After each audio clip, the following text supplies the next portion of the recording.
Okay, welcome everybody. We made it. We made it to the end of Tractate Ketubot. This tractate took us over the 1,000-page mark in our Daf Yomi study, believe it or not. I'm Rachel Steinerman. I edit My Jewish Learning and the Daily Dose of Talmud series, and I am delighted to see you again. If this was a long tractate, it feels like it's been a while since we've gathered to celebrate another milestone in our learning. So it is nice to be here with all of you. And also with three of our beloved writers and experts. So I'm going to introduce them now. Rabbi Asher Lopatin, the spiritual leader of Kehilat Eitz Chaim in Detroit, Michigan. Rabbi Lopatin, would you say hello to everyone? Oh, you, I think, are on mute. Dude, okay. Uh-oh. Your sound's still out, Rabbi Lopatin. Okay, are we unmuted now? Now we can hear you. Everybody from Chicago. You're in Chicago right now. The Windy City. Wonderful. Rabbani Dasi Fruchter, the spiritual leader of the South Philadelphia Shtibel and popular Daf Yomi class teacher. Hey, hi from Philadelphia. So excited to celebrate with you tonight. All right. And our third panelist, I sound like a game show host, don't I, is Rabbi Elliot Goldberg, who's a teacher trainer, curriculum consultant, and professional coach. And he is one of our most regular writers. In the 1,000 pieces we've published, more than 10% are from him. So Rabbi Goldberg, say hello. Hi, everybody. Good to see you. All right, Ketubot, folks. Ketubot was a tough tractate. So before we enjoy some learning from our panelists, I thought I would say a few words about how we were thinking about this on the editorial side. It was tough, but I think also a rewarding one. Ketubot is sometimes referred to as Shas Katan, which means Talmud in miniature, because it branches out into so many areas of Jewish law that represent in some ways the wider sweep of Talmud. But largely it is about the institution of marriage and specifically what can go wrong. Because Ketubot and the Talmud more generally reflects some of the values of its time period, many people found this a difficult and painful read. So I wanted to acknowledge that off the bat.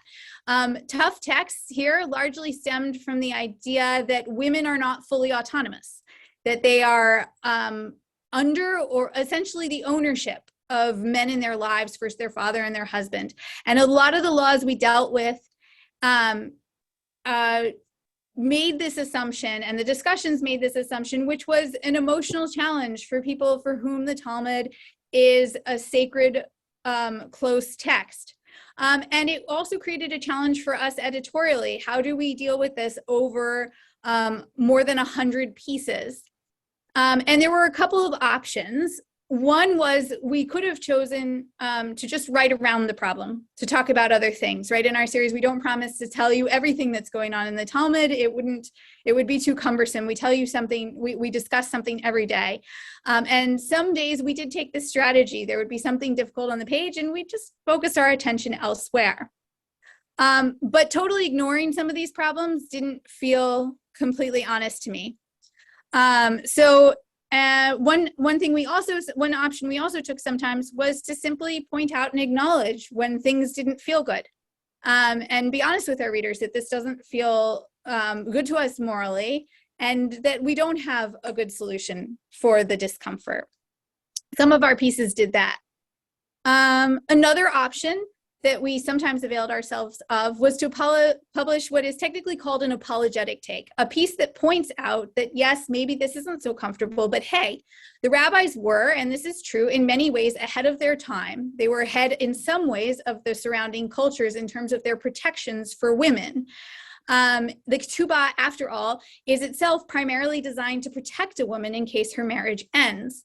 And though we also, in some cases, saw it used to clobber women. And I wanted to say that I hope that a strength of the series like this, which has multiple authors and multiple perspectives, is we didn't have to make a choice among these different ways of approaching the text. We could do a little bit of each. Editorially, it was not easy to figure out the right balance. I hope we succeeded. I'd love to hear from you what you thought.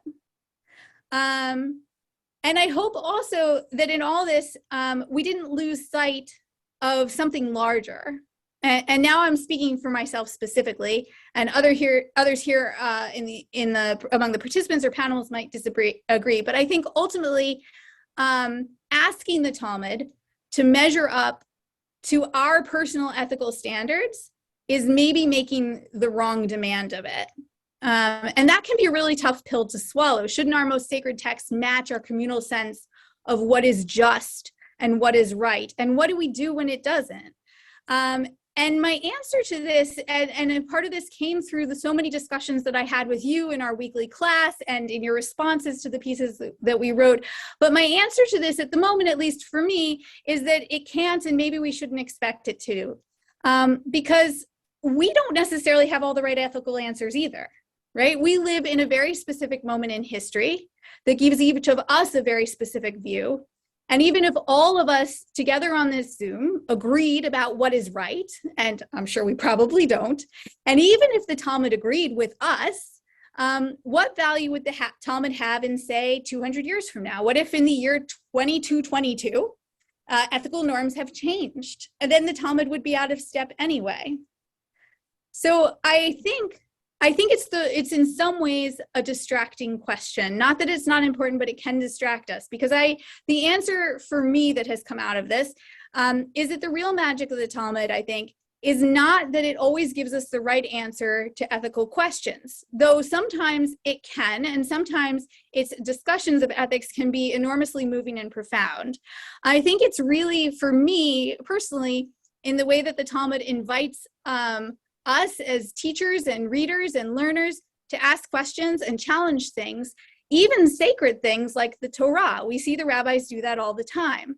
And it encourages us to work as a community and refine our own thought and systems. And it's sort of like a master class in that process. And for me, that's the reason, one of the many reasons to keep going, even when we find it frustrating, as many did in this tractate. So I always like to hear from you and your reactions. I'm not going to ask you this time what you found hard. Sometimes I ask that. I pretty much know what you're going to say. I'd like to invite you for this Siyyum to tell us things that you found insightful, sublime, funny, uplifting, not because we're ignoring the things that were difficult, but hopefully to give us a sense of balance as we come to celebrate the end of this tractate. Some will be celebrating because we're moving on. And to remind us of what we're doing here studying Talmud and why it is worth devoting so much of our lives to this project. So I would love to hear that from you. And in addition to all the things that you are about to share with us in the comments, our three amazing panelists have also brought 3 things that they found moving from this tractate as well. So I am going to start by passing the microphone to Rabbanit Fruchter, who's going to talk to us, I believe, about tzedakah. Thank you so much. And just again, as I've said in previous Siyyumim, Yashar Koach to My Jewish Learning. It's not an easy task to take on the entire Talmud, because it has, you know, we're being real, we're in the whole thing. You're not skipping anything. And so we're all contending with these questions together.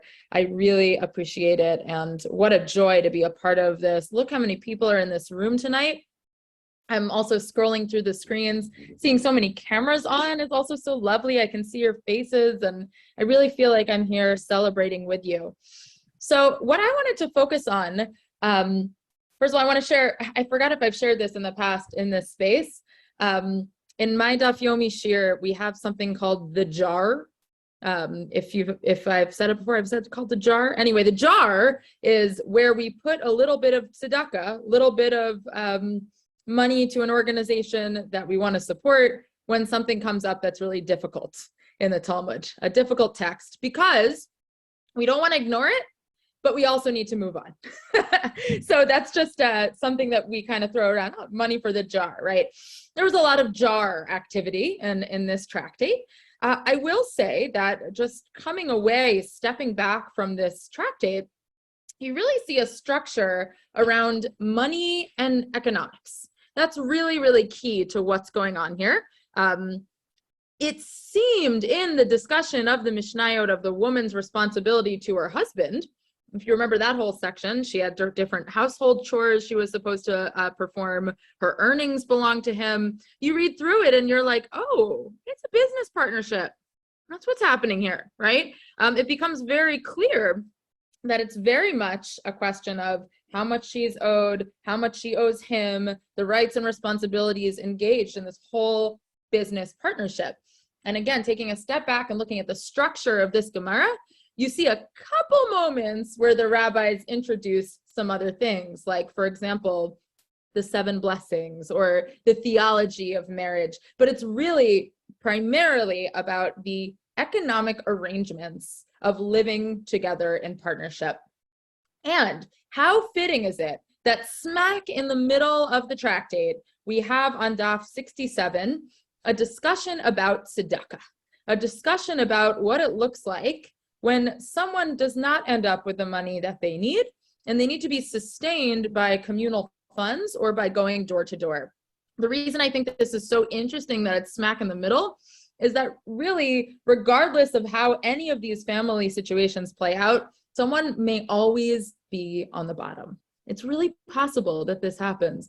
We were joking to my fellow rabbis on the panel, or anyone in the room, we were joking that after reading Tractate Ketubot, we could write manuals for each of the parties that are discussed in Ketubot. For example, there could be a manual that says, a guide for wise orphans, a guide for wise divorcees, a guide for clever husbands, right? You could literally come out of Masechet Ketubot with tips to make sure you keep your hands on your money, right? I mean, there are ways to read this tractate as there are little tips and hints for everyone to maintain and keep their money.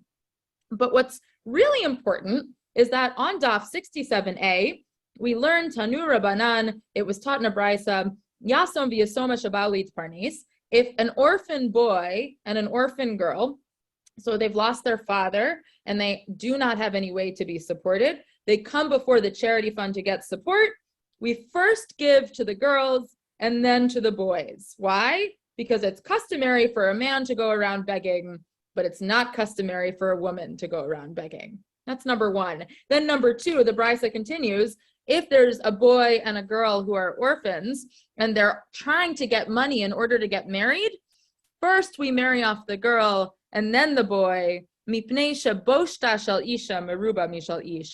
the shame of a woman is greater than the shame of a man. So why is this interesting? Am I interested in gender essentialism right now about shame and marriage? No, not really. I'm interested in the following thing. I'm interested that in all of these cut and dry economics of this particular tractate, we actually sit around a table and we ask the question of, well, who might feel more shame? Who might actually find it more difficult to collect charity? That it doesn't actually become cut and dry at the end of the day.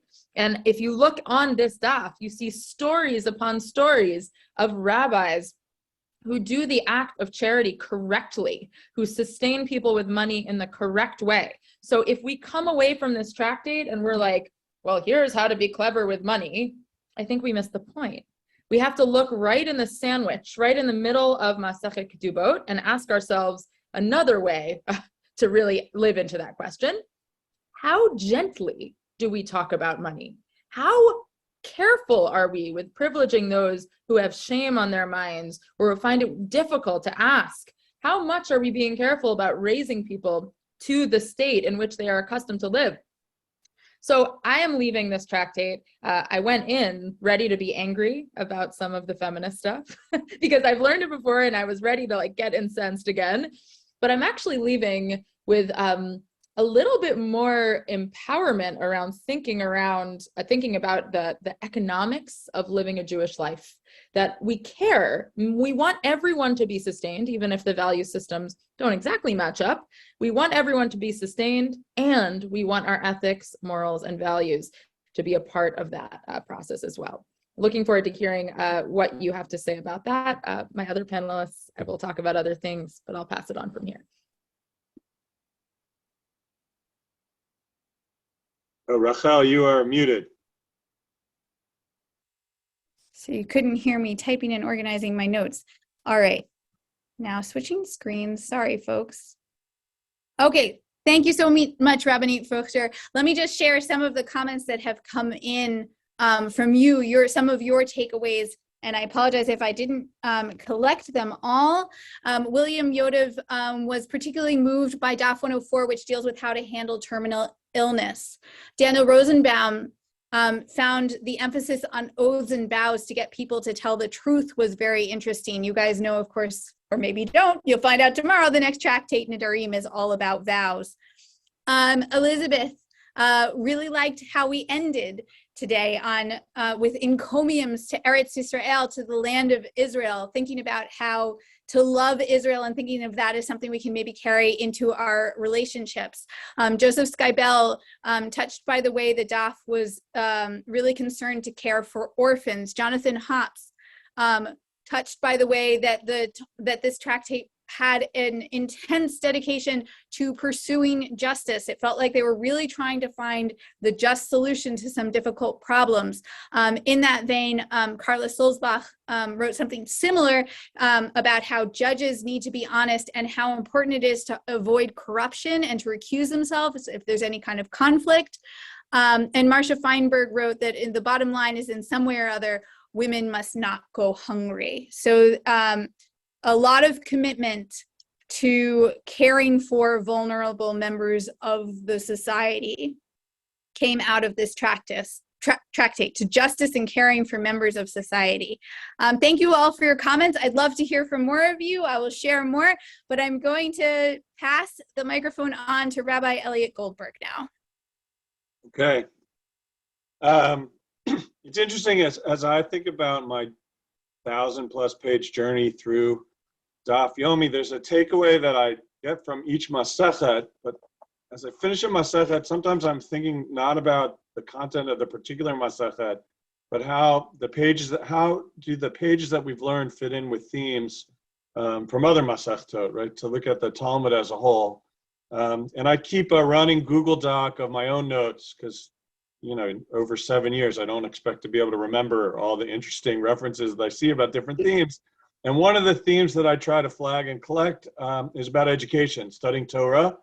And that's the passage I selected picks up on that theme, not because it's particular to Masechet Ketubot, but it's a conversation in Masechet Ketubot that's part of a bigger conversation that I've been tracking and will continue to track, right, as we read the Talmud as a whole.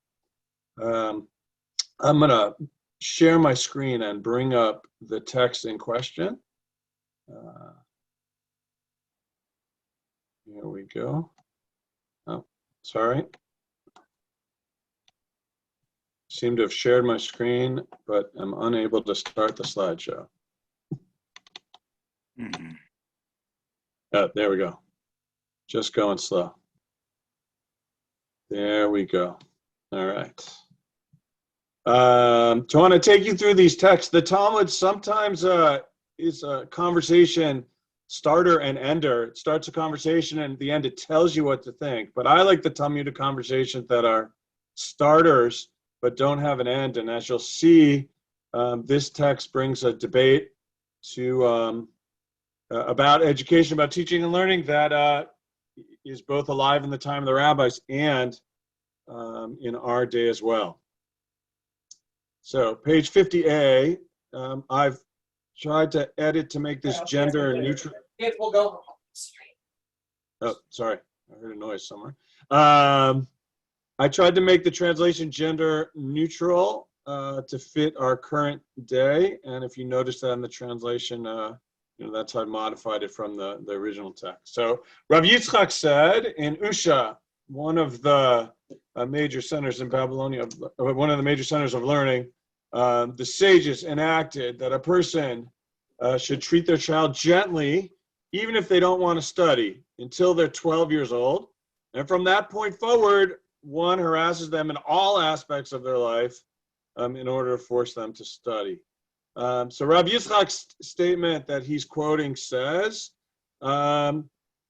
leave your kid alone if they don't want to go to school. They don't want to do your homework up until the age of 12, right? Until the age of 12, it's okay if they study, but if they don't want to, let them be. Kids should be kids, let them be kids to the age of 12. But once they hit 12, things get serious, and not only do you encourage them to study, but you can harass them in all aspects of their life.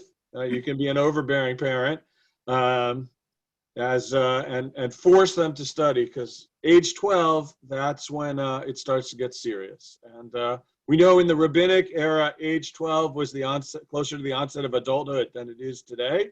So I'm not sure if we need a conversion factor for modern day about when that is. That we should start, being on top of our kids, if they're not taking their studies seriously. We'll have to figure out what the right conversion from, rabbinic era years to modern era years is. But this first text says, at the beginning, first 12 years, you can be gentle, but you go to the other extreme once they hit 12. And the Gemara brings an objection, though, another opinion. But didn't Rav say to Rav Shmuel bar Shelat the following: do not accept a student less than 6 years old. If the child is 6 years old, accept them and stuff them like an ox. That's an agricultural metaphor. For those of you who don't have oxes, you should know that, right? Oxes, I guess, were force-fed to make sure they were eating enough to do the work they needed to do on the farm. And just as the ox is force-fed, you want to force-feed the students Torah as well. This second teaching draws a different line that says we start getting serious about studying at the age of 6, not the age of 12. Two texts draw different lines in the sand, and of course that gives the Talmud the opportunity to find different ways to tell us that these two traditions aren't necessarily two different contradictory traditions. The Gemara gives us two ways to think about it, to say there's no contradiction here. The first option is to say, yes, one should stuff them like an ox and teach them intensely at age 6. However, if the student refuses to learn, don't harass them in all aspects of their lives until after they are the age of 12. This is a way of reading these two texts together. Before 6, too young to study. Starting at 6, you could start to teach them and fill them up as much as they can be filled with Torah. But if they're not yet interested, leave it till age 12. And that's when you can dig in and start teaching them more fully. Or, says the Gemara, if you wish, say that there's not a difficulty, there's not a contradiction between these two texts for a totally different reading, saying this halakha, which prescribes forcing the students to study from the age of 6, refers to studying Torah, referring to the Bible, where the second aliyah that says the line is age 12 refers to the Mishnah. So that this starts to look at curriculum and content. Torah study, start to fill your kids up with it at age 6, but let them be on studying, right, the Mishnah, law, right, rabbinics, that comes later. So there's maybe different stages to enter into the curriculum, one at 6 and one at 12. And if you want to read these texts this way, it says they're not contradicting, they're talking about two different content areas. Mm-hmm. A little later down the page, the conversation has a few more voices. Rav Katina said, anyone who brings their child to school when they are younger than 6 years old will run after them and not catch them. In other words, explains Steinsaltz, rooted in other commentaries as well. One, you're going to worry about the welfare of kids for the child for a long time, as the child will be weakened by their studies. But if you bring your kid to school too early, you don't let them play, you don't let them be a kid, but you start too early, somehow that experience is going to weaken them, and you're going to spend a long time chasing after them or worried about them and their welfare, and you'll never catch up. Entering kids into the stressful environment of learning at school too soon, not good for them. So take your time and don't start too early. Although the Gemara says on the other side, there are those who say it's the child's friends who will run after them in their studies and never catch up. Meaning, if you start your kid early, they'll get ahead and will always be ahead and more successful. And their peers will chase after them and never catch up. So it's not the parents who have to worry and not catch up. In this case, by starting your kid early, you get your kid ahead. That's that other voice. And what I'll stop to share and come back here. What I like about this text is it echoes a modern debate. How soon do we get our kids into school? How soon does school become a serious thing? If we're talking about different curriculum, right? When is the sort of the general school curriculum something kids should immerse themselves in? And when did we start to teach them Torah and Judaic studies and bring those subjects in as well. And like in today's environment, different parents have different answers and different educators have different answers. What I love about this set of texts and what page 50 does about it is it raises more questions that it answers, and it represents more perspectives than it selects as the right ones to choose. If we had an hour just for this text, we could spend it and many more weighing in on which of these perspectives resonate with us and how we think we should apply these in our day. But we don't have an hour for just this, so you have to think about that on your own and discuss it afterwards. And I'm going to pass the mic on to my colleagues. Yeah, it's a nice example of rabbinic flexibility and discussion, isn't it?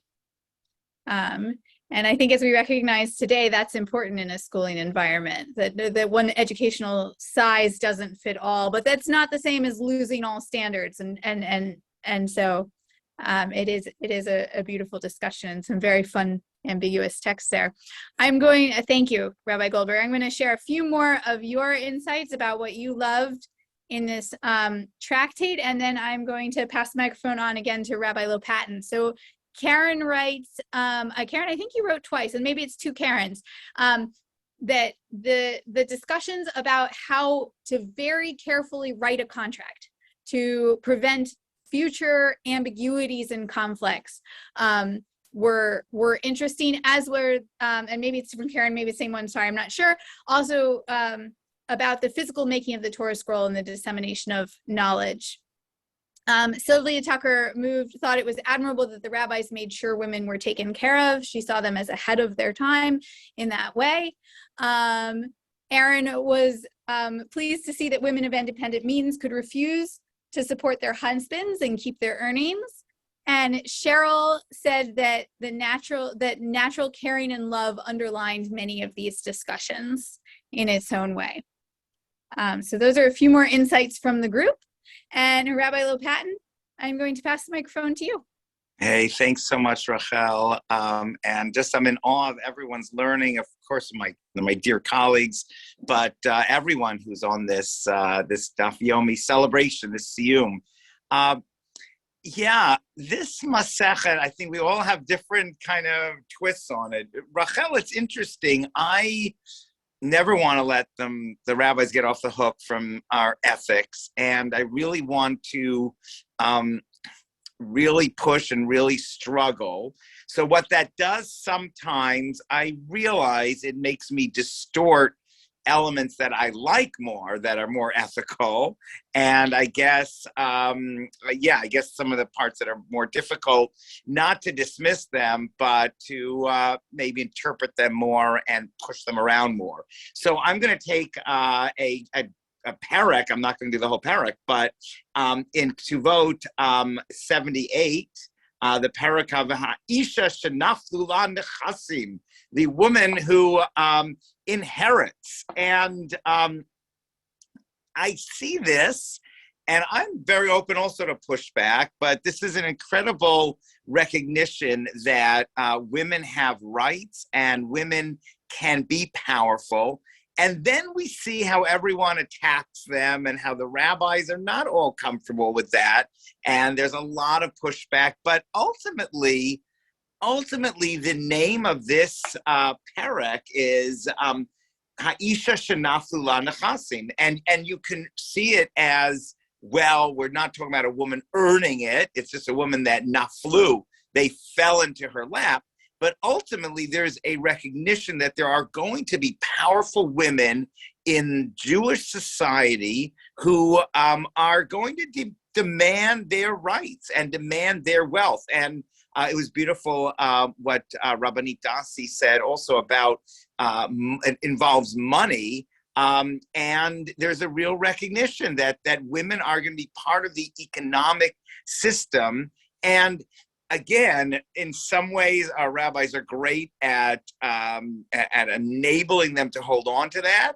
And then in other ways, the rabbis are sort of like, uncomfortable, different rabbis chipping away at that. So one little Gemara, a little story kind of, a vignette, it's on 78b, very, very short. I love this woman. This is a powerful, clever, smart woman.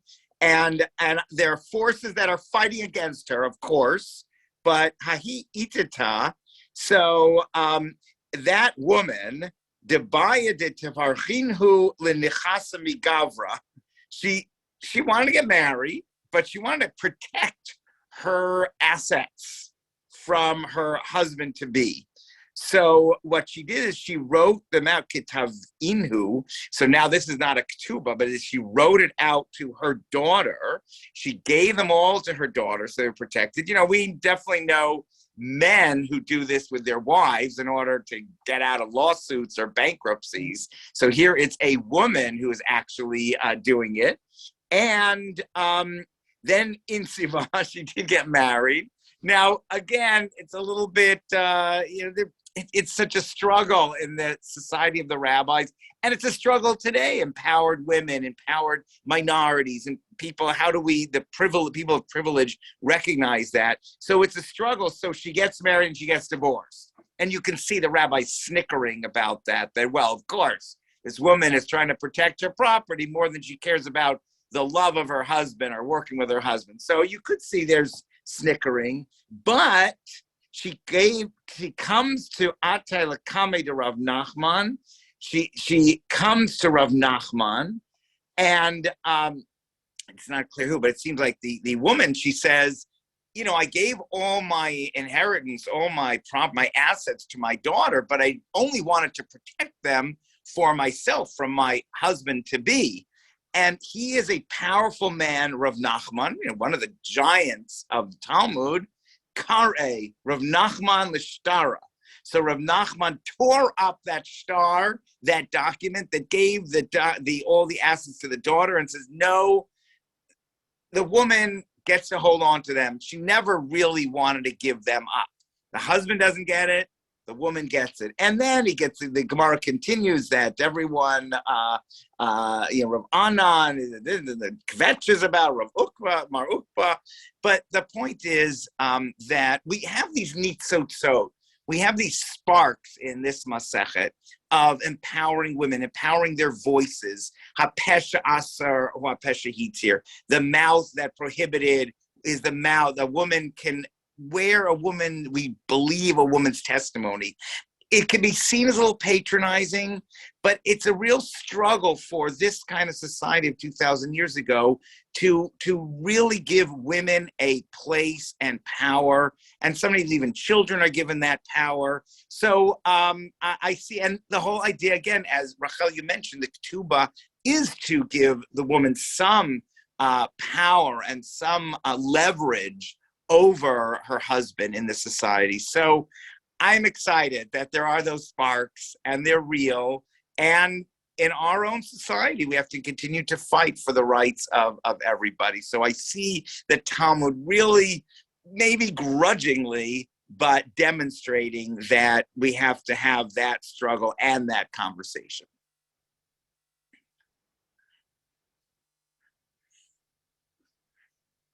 Oh, I think you're... Sorry, I muted myself.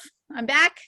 Thank you. Thank you, Rabbi Lopatin. Thank you to all three. Thank you to all of you for illuminating for us and humanizing the rabbis, I think, a little bit for me on this call about, you know, they are, we can see in how many ways they are trying to be just and righteous and working that out. And that is beautiful to see. We are going to go ahead and draw this tractate to a close, so we can open the next one tomorrow. So Rabbi Goldberg, would you take us through the very last lines on today's page? Sure. The end of the Masechet deals with Eretz Israel, the land of Israel. It starts, of course, with connecting the ketubah and the marriage agreement to whether or not someone can compel their family to move or leave Eretz Israel. And 20 at the end, the texts are more egalitarian than they are in other places in terms of giving rights and privileges to both men and women in the family with regards to making Aliyah and not leaving Eretz Israel. That leads to a great conversation about the value of living in the land of Israel. And I would just call your attention to the last pages where it's mostly Babylonian rabbis living comfortably outside of the land of Israel struggling with what it means to have this mitzvah of like living in Israel, and they're not there. These pages resonate a lot, I think, for those of us on this Zoom who don't live in the land of Israel, living comfortable Jewish lives in other places and still struggling with the fact that we have this home in another place and what this means.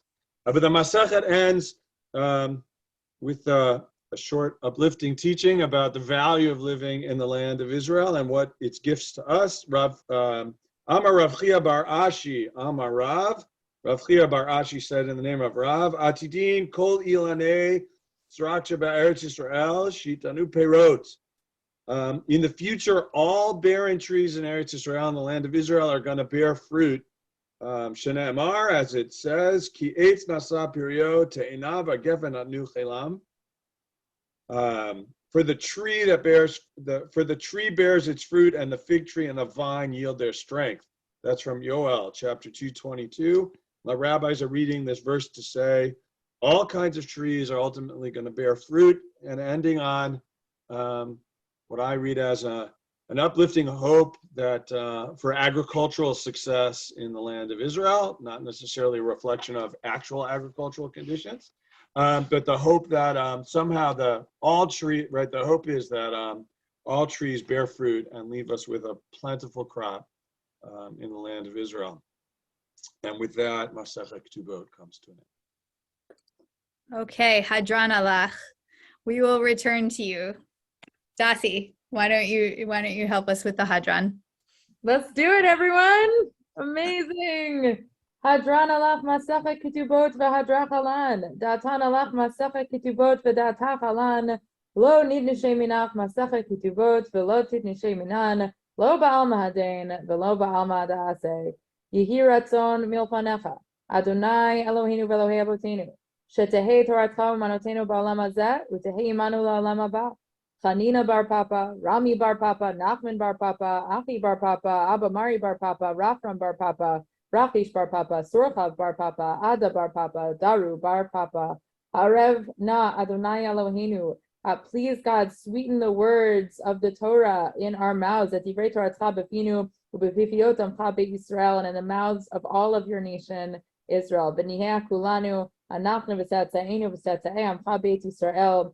May we all know and learn your Torah. May Rabbi Lapatin.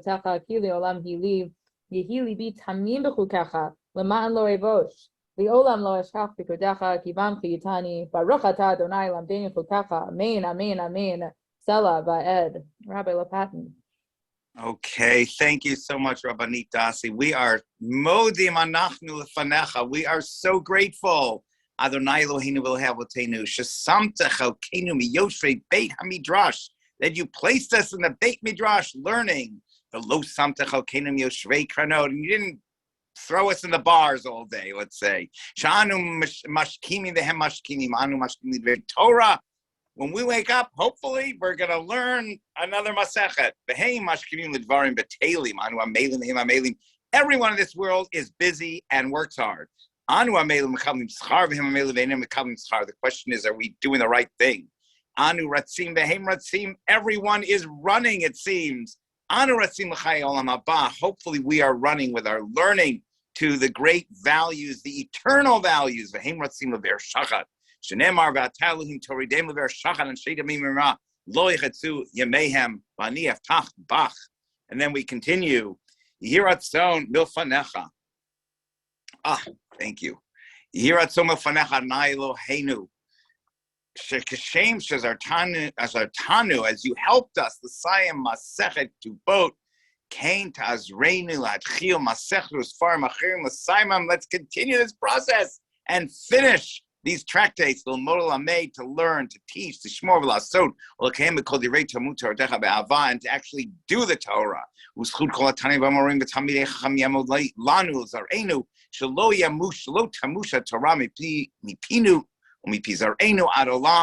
From us to the generations that follow.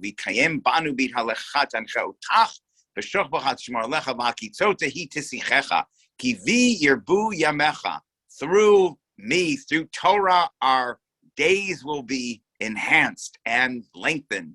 The Yosifu l'chashnur chaim orach yamim b'yamina b'smol osher v'chavod. Adonai oz la'amo yitain, give us strength. Adonai yivarech et amo v'shalom, and give us peace. And if you'd like to rise and say the Kaddish together, let's do it. This is the crazy Kaddish that talks about the future of Israel and a wonderful future of peace and togetherness. Yitkadal v'yitkadash shemei rabbah ve'alamadu atili tchadato l'chaya metaya ul'asaka l'chaya alma ul'mivni karte d'Yushalem ul'shachel hechelei b'gavei ul'me'aker pulchan anuchra me'ar l'tava pulchan and la'atre v'yamlich kuchirichu machotei v'karei b'chayechon. In our days v'yamachon v'chay v'chol beit Yisrael b'agalah v'zman kariv v'imru amen. Yehei shmei rabbam v'vorach me'alam u'me'al Yitbarach v'ishtabach v'itpar v'tramam v'nasei v'hadar v'alev v'alal shmei d'kudesha b'richu le'elam in kol berchata v'shirata tushberchata v'nechamata damiram v'alma v'imru amen. Now a special bracha for everyone here that is learning Torah and everyone all over. Al Yisrael v'Rabbanan v'al Talmidei Hon v'al kol Talmidei Hon v'al kol ma'an de'askin b'oraita di'batrach yadisha hadein v'di'b'chol atar v'atar yehi lahon l'chon Shalom Rabba China v'Chisa v'Rachamei v'Chayei Arichei Mazonei Revichei u'for Kanami Kodama v'Hon Shmaya v'Ara v'Imru Amen. Yehei Shalom Rabba Mishamaya v'Chaim Tovim Aleinu v'Kol Yisrael v'Imru Amen. Ose Shalom v'Imrumav v'Yaseh v'Rachamav Shalom Aleinu v'Kol Yisrael v'Imru Amen.